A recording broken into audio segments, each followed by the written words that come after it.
all the world's a stage and all the men and women merely players. When I hear metaphor, those are the first words that jump to mind. But metaphors aren't just for plays and poems. And today we're shining a spotlight on the surprisingly central role of metaphor in community campus partnership. So metaphors are figures of speech that explain one thing in terms of another. They compare two different things like a world and a stage and highlight their common characteristics. And they're more than just literary window dressing.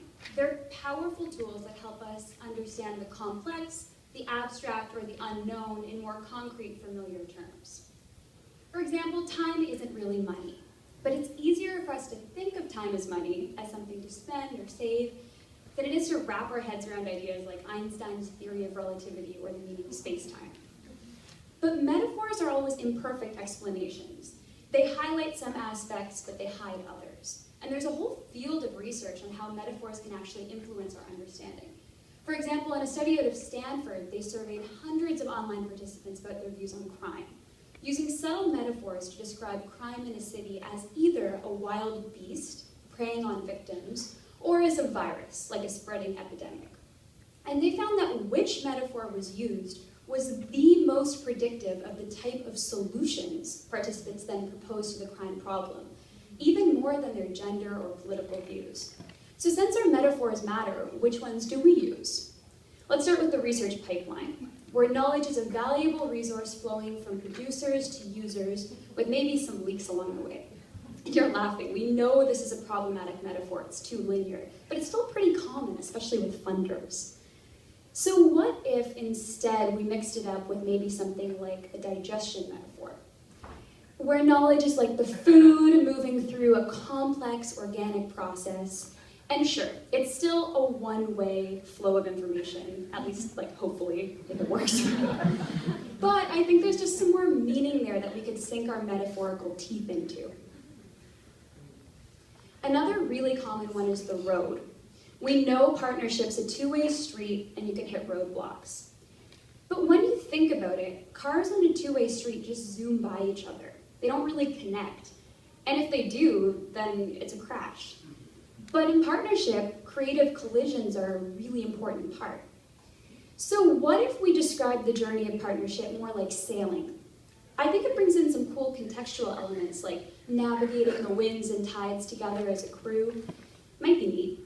But really this is just to show that once you start looking for metaphors, you see them everywhere in partnership stuff.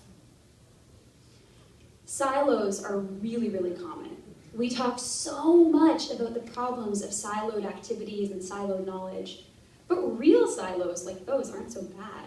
They're just places to store things, and you wouldn't want to combine them. The separation is kind of the point. So it's interesting we use that metaphor so often.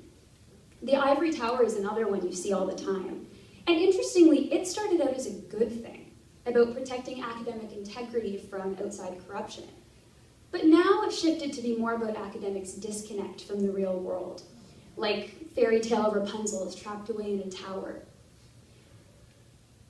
Knowledge translation is a ubiquitous metaphor, and it's been critiqued for a lot of reasons, like implying that all knowledge sharing is just a matter of finding the right words. And another prolific metaphor is the gap between what we know and what we do. But are we talking like a canyon to be bridged, or just a little crack to fill in? It's kind of imprecise. So what if we swapped our usual metaphors for something new? How about partnership as a dance, to be practiced and performed together? Or what about partnership as weaving, as bringing together different threads into something that can be torn, but also patched or mended? The metaphors we use can be really helpful for explaining and understanding the complex things we deal with in partnerships. But I hope this has sparked some ideas about the ways that our most dominant metaphors might be limiting our thinking. And some of them are overused to the point of cliche.